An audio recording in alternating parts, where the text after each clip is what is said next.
हाय राम, ये किचन का काम तो जैसे खत्म ही नहीं होता। सारा दिन कभी नाश्ता बनाओ, कभी खाना, और चाय तो बस पूछो ही मत। हर आधे घंटे में कोई ना कोई ऑर्डर कर ही देता है चाय का। सांस लेने की फुर्सत नहीं रहती मुझे। अब जल्दी जल्दी काम खत्म हो तो थोड़ी देर आराम करूं मैं। तभी परमेश्वरी ने साक्षी को आवाज दी, बेटा तेरे पापा जी के दोस्त आए, जरा चाय और नाश्ता ले आना। लो, आ गया चाय का न्योता। उफ, परेशान हो गई हूं मैं। ऊपर से सबकी अलग अलग डिमांड, ये बना दो वो बना दो। किट्टू बेटा, तेरा चॉकलेट शेक बना दिया है, आकर ले जा। मम्मी दे जाइए ना, मेरा मैच चल रहा है, बस हम जीतने ही वाले हैं। अच्छा बबलाती हूँ। साक्षी ने किट्टू को जाकर चॉकलेट शेक दिया और सबको चाय पकड़ाई। अभी नाश्ते का काम खत्म ही हुआ था और साक्षी ने सारा किचन समेटा ही था कि तब तक दोपहर का खाना बनाने का टाइम हो गया। साक्षी को कहाँ चैन था। अब वो खाना बनाने लगी तभी प्राची किचन में उसके पास आई। भाभी पता है, आपने जो चीज सैंडविच बनाकर दिया था ना, वो मेरे फ्रेंड्स को बहुत अच्छा लगा। वो सब तो आपके खाने की फैन हो गई है। एक दिन मैं उन्हें बुलाऊंगी और आप उन्हें ना पेट भरकर खाना खिलाना। हाँ ठीक है दीदी, बुला लीजिएगा किसी दिन। ये लो जी, घर में इतना काम क्या कम था। क्या प्राची दीदी की भी अपनी डिमांड हो गई। अब उनके जो फ्रेंड्स आएंगे वो घर का सिंपल खाना तो खाएंगे नहीं, बनाते रहो उनके लिए कुछ डिफरेंट, इटालियन, चाइनीज। अरे मैं अकेले इस किचन में क्या क्या करूं। भाभी आप चुप क्यों हो गई, क्या हुआ? अच्छा जाने दीजिए, ये बताइए खाने में क्या बना रही है? खाने में तो दाल चावल, परवल की सब्जी, पापड़ और रोटियां पापा जी के लिए बनाऊंगी। वो चावल नहीं खाते ना। भाभी मुझे परवल की सब्जी अच्छी नहीं लगती, एक आलू की सब्जी भी बना लो ना प्लीज। ठीक है दीदी, वो भी बना लूंगी। ओके भाभी आप खाना बनाइए, मैं जरा चेंज कर लेती हूँ। ऐसा कहकर प्राची किचन से चली गई। तभी मयंक ने आवाज दी, साक्षी कहाँ हो यार, कब से बुला रहा हूँ तुम्हें। मेरा ऑफिस जाने का टाइम हो गया है, 5 मिनट नहीं है मेरे लिए तुम्हारे पास। अरे आती हूँ। साक्षी ने जल्दी से हाथ धोए और हाथ अपने कपड़ों में पोंछते हुए मयंक के पास पहुंची। बताइए मयंक जी, क्या करूं, आपकी किचन से 2 मिनट का टाइम नहीं मिलता मुझे सारा दिन में। ऐसा भी क्या करती हो किचन में, 3 टाइम का खाना ही तो बनाना है। आप नहीं समझेंगे मयंक, जाने दीजिए। एक दिन किचन संभाल कर देखिए तब समझ में आएगा। अच्छा ये बताइए क्या काम था, क्यों आवाज दे रहे थे? अरे वो मेरी ब्लू कलर वाली फाइल नहीं मिल रही और मेरा वॉलेट, मेरी घड़ी, ये सब कहाँ है, कैसे जाऊं मैं ऑफिस? अरे सब कुछ सामने ही तो पड़ा है, पर आपसे खुद से ना कुछ भी लिया नहीं जाता। ये लीजिए आपका वॉलेट, ये पास में पड़ी आपकी घड़ी, और ब्लू फाइल अलमारी में रखी है, आपने मुझे दी थी तभी से मैंने संभाल कर रख दी थी। जब तुम्हें पता है कि मेरी हर चीज तुम्हें संभाल कर रखती हो, मुझे कुछ अपने से मिलता नहीं, तो सही टाइम पर आकर सब दे दिया करो ना। मैं तो आना चाहती हूँ मयंक, लेकिन अभी तो कहा मेरे काम खत्म ही नहीं होते, कैसे आऊं? ठीक है फिर तुम रहो अपने किचन में, मैं जा रहा हूँ ऑफिस, बाय। ठीक है मयंक, बाय। मैं कल से कोशिश करूंगी आपकी सारी चीज आपको सही टाइम पर मिल जाए। मयंक और साक्षी का रोज का ऐसा ही था। साक्षी को टाइम नहीं मिलता था और मयंक को सारी चीज अपने टाइम पर मिलती नहीं थी, इसलिए वो नाराज होकर ही ऑफिस चला जाता था। आज भी ऐसा ही हुआ। साक्षी भी अब वापस किचन के अंदर चली गई। तभी झुमकी आई। भाभी आज मैं लेट हो गई है, जल्दी जल्दी काम करके निकल जाएगी मैं। मेरे को ना बच्चों के स्कूल जाने का है, तो फटाफट बर्तन खाली कर दो, तब तक मैं घर साफ कर देती है। अरे झुमकी, तू देख रही है ना मैं खाना बना रही हूँ। अब मेरे 10 हाथ थोड़ी ना है जो मैं खाना भी बनाऊं, तुझे फटाफट बर्तन भी खाली करके दे दूं। एक तो तू देर से आई है और फिर जल्दी मचा रही है, थोड़ा सब्र कर। देखो भाभी, आपका घर है ना, आपका काम तो दिन रात चलता रहेगा, मैं आपके लिए थोड़ी ना बैठी रहेगी। मेरे को 4 घर में काम करना पड़ता है, जल्दी जल्दी नहीं करेगी तो कैसे होगा? तभी वहां परमेश्वरी आती है। क्या हुआ साक्षी बेटा, ये झुमकी क्या बोले जा रही है? देखिए ना मम्मी जी, एक तो ऑलरेडी लेट से आई है, ऊपर से नखरे देखी, जल्दी करो जल्दी करो। इसका ना ये रोज का है, और फिर जल्दी जल्दी काम करके जाती है और काम अच्छे भी नहीं होते। देखो भाभी, मेरे काम को इधर उधर नहीं बोलने का, मैं काम अच्छा ही करती है। अब बार बार आप लोग खराब करेंगे तो मैं क्या करेगी? देखा मम्मी जी कैसे जुबान चलती है इसकी। अरे अरे बस करो तुम दोनों। साक्षी बेटा तो दोपहर का खाना बना ले, झुमकी से काम मैं करवा लेती हूँ। चल झुमकी, पहले पूरे घर में डस्टिंग कर, फिर झाड़ू पोछा करना। मैं अभी देखती हूँ कैसे सफाई नहीं होती। परमेश्वरी झुमकी को सफाई करवाने ले जाती है और साक्षी सबकी फरमाइशों के हिसाब से पूरे घर का खाना बनाती है। अब साक्षी बहुत थक चुकी थी। उसी टेबल पर खाना लगाया, सबको खाना सर्व किया और खुद अपनी प्लेट लेकर कमरे में चली गई। अभी वो खाना खा ही रही थी कि उसके मोबाइल पर ज्योति का फोन आया। हेलो साक्षी, कैसी है?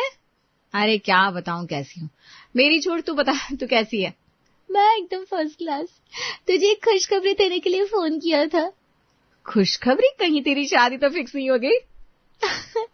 बिल्कुल सही समझा तूने।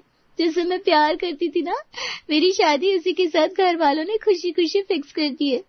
1 हफ्ते बाद हमारी शादी है और तुझे जरूर आना है, यही बोलने के लिए मैंने तुझे फोन किया था। अरे कांग्रेचुलेशन यार, ये तो बड़ी खुशी की बात है।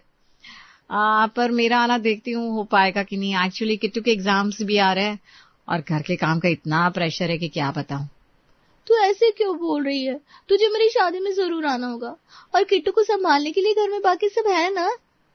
तू इतनी उदास क्यों लग रही है? सच सच बता, क्या बात है? तेरे घर वाले तुझे परेशान करते हैं क्या? अरे नहीं यार ज्योति, मेरे घर वाले बहुत अच्छे हैं, मुझे बिल्कुल भी परेशान नहीं करते। बस पूरी फैमिली का खाना बनाना, सबकी अलग अलग फरमाइशें पूरी करना, मैं पूरा दिन किचन में ही रह जाती हूँ, खुद के लिए वक्त ही नहीं निकाल पाती। अब देखना किट्टू के एग्जाम्स आ रहे हैं पर मैं उस पर भी ध्यान नहीं दे पा रही हूँ। देख साक्षी, अगर तेरे घर वाले इतने ही अच्छे हैं तो मुझे लगता है तुझे तेरे घर पर तेरी सास से बात करनी चाहिए, वो तुझे समझेंगी और कोई ना कोई हल तो निकल ही आएगा। आखिर तेरी भी लाइफ है, तुझे भी तो थोड़ा टाइम चाहिए होता है। हाँ ज्योति, तू ठीक कह रही है, एक बार मुझे अपनी सास से बात करनी चाहिए। मैं भी ना बहुत परेशान हो गई हूँ। तो तेरी सास से जरूर बात कर। अच्छा अब फोन रखती हूँ, मुझे शादी के बहुत सारे काम है। कुछ भी कर पर मेरी शादी में तुझे जरूर आना है। ओके बाबा, आ जाऊंगी। ज्योति ने फोन रख दिया। साक्षी को ज्योति की बात ठीक लगी। शाम को ज्योति ने सबके लिए चाय बनाई। सभी हॉल में बैठकर चाय पी रहे थे, तब साक्षी ने कहा, मुझे आप लोगों को कुछ कहना है। हाँ हाँ बोल बेटा, क्या बात है? मैं अकेले पूरे घर का नाश्ता खाना पीना सब बना बना कर थक जाती हूँ, बहुत परेशान हो जाती हूँ। ऊपर से सबकी अलग अलग फरमाइश है। सारा दिन मेरा तो किचन में ही निकल जाता है, खुद के लिए एक घड़ी का टाइम नहीं मिलता। मुझसे अब इतना कुछ नहीं हो पाता है। आखिर सिर्फ किचन का ही तो काम नहीं है, घर में हजारों काम होते हैं। बस इतनी सी बात बेटा, इस पर इतना परेशान होने वाली क्या बात है? तूने हमसे ये बात पहले कही होती तो हम पहले समझ जाते। मैं आपका मतलब नहीं समझी। अरे भाभी, मतलब पहले आपने बोला होता तो हम आपके साथ काम कर लेते, इसमें प्रॉब्लम ही क्या है? अब से मैं आपके साथ किचन में खाना बनाऊंगी, किचन में साथ मिलकर काम करेंगे और खूब गप्पे मारेंगे। हाँ बेटा, और नहीं तो क्या। मैं भी बैठी बैठी बोर हो जाती हूँ, साथ मिलकर काम करेंगे तो काम हल्का भी होगा और तुझे भी अच्छा लगेगा। आज से ही हम सब साथ मिलकर खाना बनाएंगे और किचन के बाकी काम भी करेंगे, तो बिल्कुल टेंशन ना ले। अरे मेरे ससुराल वाले कितने कूल हैं, इन्होंने तो तुरंत से मेरी बात समझ ली और सब साथ मिलकर खाना बनाने को भी तैयार है। मैं तो बेकार इतने दिन से परेशान होती रही। चल चाय नाश्ता तो हो गया, अब रात के खाने की तैयारी कर लेते हैं। अरे मिलकर बनाएंगे तो कितनी ही देर लगेगी खाना बनाने में। अब परमेश्वरी, प्राची और साक्षी सारे किचन में पहुंच गए और खाने की तैयारी करने लग गए। किचन अब सचमुच युद्ध भूमि जैसा लग रहा था। सबके हाथ अलग अलग काम में चल रहे थे, लेकिन तालमेल कहीं नहीं था। ले बेटा, मैंने सारी भिंडी काट दी, अब इसे छौंक दे, तब तक मैं आटा गूंथ देती हूँ। अरे मम्मी जी, ये क्या कर दिया? भिंडी तो मैं पहले ही काट चुकी हूँ, अब तो डबल हो गई। इतनी भिंडी का क्या करेंगे? कोई बात नहीं भाभी, भिंडी फ्रिज में रख देंगे, कल फिर से बना लेंगे। अरे पर आज भिंडी खाकर फिर कल कौन ही खाएगा? अब इतनी सारी कटी हुई भिंडी वेस्ट हो जाएगी। तो अभी फ्रिज में रख दे, कल देखते हैं इसका क्या करना है। प्राची, तुम मुझे आटा निकाल कर दे। हाँ मम्मी, निकाल रही हूँ। पूरा किचन फैल गया है, समझ में नहीं आ रहा कौन सी चीज कहाँ रखी है। प्राची परमेश्वरी को आटा निकाल कर देती है और आटे में पहले ही नमक डाल देती है। परमेश्वरी को लगता है आटे में नमक नहीं है, तो वो दोबारा नमक डाल देती है और आटा गूंथ देती है। ले बेटा, आटा तो लगा दिया, अब मिलकर रोटियां बना लेंगे। जी मम्मी जी, मैं बस लौकी की कोफ्ते की सब्जी बना रही हूँ, भिंडी बन चुकी है, फिर रोटियां बना लेंगे। भाभी पर रोटियां बनाएंगी कैसे? हम सब साथ में काम कर रहे हैं, इस वजह से किचन भी बहुत फैल गया है। हाँ ये बात तो है। मैं रोटियां बनाने के लिए थोड़ी जगह करती हूँ, आप ये कोफ्ते के मसाले को जरा भून लो ना। ठीक है भाभी। साक्षी अब थोड़ी किचन में जगह करने लगी और प्राची मसाला भूनने लगी। तभी साक्षी को जलने की स्मेल आई। और ये जलने की स्मेल कहाँ से आ रही? हे भगवान, ये कोफ्ते का मसाला तो पूरा जल गया। भाभी मेरी कोई गलती नहीं है, आपने मुझे भूनने को कहा था तो मैं भून रही थी मसाला। अरे पर मसाला तो मीडियम फ्लेम में पकाया जाता है, गैस इतनी तेज करके आपने मसाला पकाया कि सारा मसाला ही जल गया।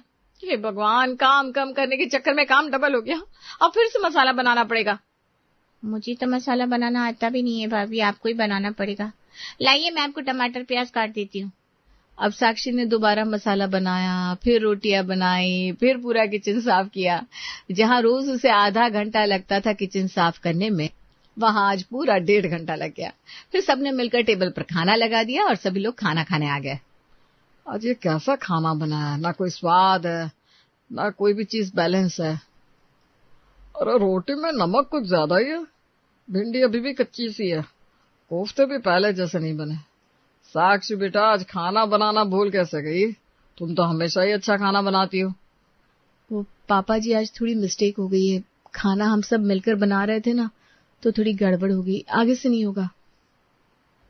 मुझे नहीं खाना ये खाना, रोटियों में इतना नमक है कि खाया ही नहीं जा रहा। मुझे तो समझ में नहीं आ रहा, रोटी में नमक डबल कैसे हो गया? मैंने तो आटे में एक ही बार नमक डाला था, और इतने साल खाना बनाया है तो नमक का अंदाजा बिल्कुल है मुझे। मम्मी, आटे में आपने भी नमक डाला?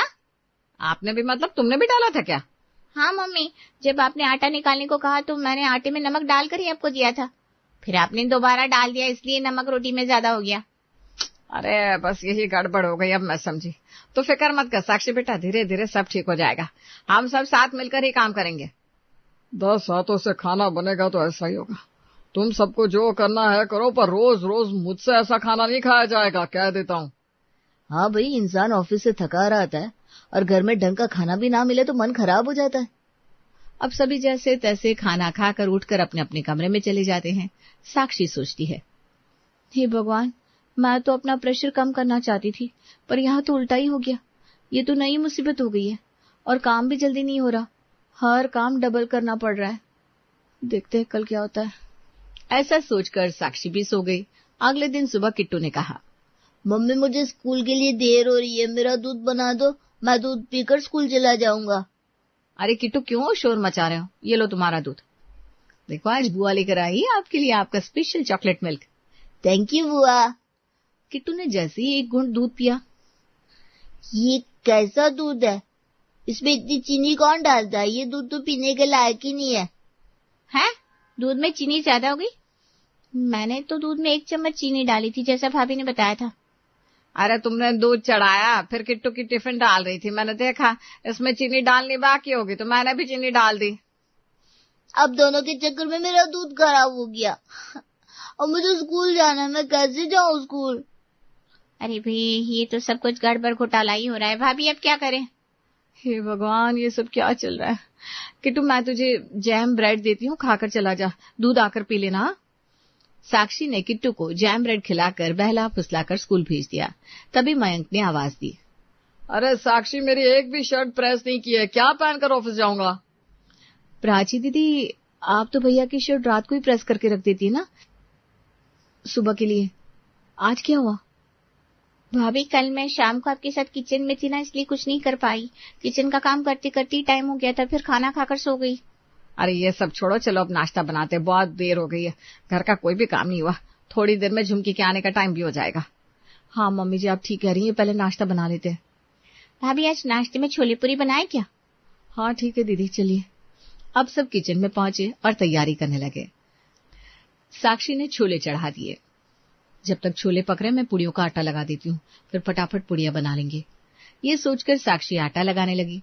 परमेश्वरी ने छोले को देखा और सोचा, मैं छोले में नमक मसाला वगैरह डाल देती हूँ, साक्षी की थोड़ी हेल्प हो जाएगी। अब परमेश्वरी ने उसमें मसाले डाल दिए और अपने दूसरे काम में लग गई। तभी वहां प्राची आई। उसने छोले देखा और सोचा, अरे छोले तो ऑलमोस्ट पक गए, अब इसमें छोले मसाले और थोड़ी खटाई बढ़ा देती हूँ, छोले चटपटे ही अच्छे लगेंगे। प्राची ने उसमें थोड़ा मसाला ऐड किया, फिर चली गई। तभी साक्षी आटा गूंथकर उस तरफ आई और कहा, अरे छोले तो बिल्कुल पक गए, खुशबू भी अच्छी आ रही है, इसीलिए मैंने मसाले पहले ही डाल दिए थे ताकि मसाले भी छोले के साथ अच्छी तरह पक जाए। पर रसोई इतनी कैसे बिखर गई? हे भगवान, जब से मम्मी जी और दीदी को मैंने अपने साथ काम करने को कहा, ये रसोई तो जी की आफत हो गई है। ना ही घर का कोई काम हो पाता है, ना ही रसोई ठीक से चल पा रही है। ऐसा सोचते हुए साक्षी ने सबके लिए टेबल और नाश्ता लगा दिया। सभी टेबल पर आ गए थे। जैसे ही सबने एक निवाला मुंह में लिया, अरे ये कैसे छोले बनाए, पूरा मुंह जल गया, उफ, इतनी मिर्च, कान गरम हो गया मेरे तो। अब क्या रोज ऐसा बकवास खाना खाना पड़ेगा? इतने मसाले कौन डालता है, कोई टेस्ट ही नहीं है। सच में छोले तो बिल्कुल खाने लायक नहीं है। लगता है हम तीनों ने इसमें मसाले डाल दिए थे। मैंने तो पहले ही मसाले डाल दिए थे। मैंने तो बस खटाई डाली थी। और ये पूड़ियाँ देखो, एक भी गोल नहीं है। ये कैसा खाना बना रहे हो? अरे पापा, पहले साक्षी अकेले ही खाना बनाती थी, अब सारे मिलकर बनाते हैं। अब 10 हाथों की रसोई तो ऐसी ही होगी ना। हाँ मयंक, बात तो तुमने ठीक कही है। मुझे भी लग रहा है कि सब एक साथ मिलकर काम करते हैं और खाना बनाते हैं तो कुछ न कुछ गड़बड़ हो ही जा रही है। ऊपर से घर के बाकी काम भी नहीं होते। अब से ना हम सब एक एक करके काम करेंगे। हाँ भाभी, जैसे आप सब्जी बना दो तो मैं रोटी बना दूंगी। सब एक साथ एक ही काम में नहीं लगेंगे। हाँ, यही सही रहेगा। सब मिल बांट कर अपना अपना काम करेंगे। हाँ मम्मी जी, अब सब ठीक हो जाएगा। आप बस बैठे बैठे सब्जी काट दीजिएगा और आटा लगा दीजिएगा।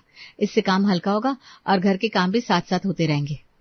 ये हुई ना अकल वाली बात। 10 हाथों से एक रसोई बनेगी तो गड़बड़ तो होगी। अच्छा है कि 10 हाथ 10 तरह के काम करे। अब सब अपना अपना काम करने लगे थे और इस तरह साक्षी को भी टाइम मिलने लगा था। अब सब बैलेंस हो गया था।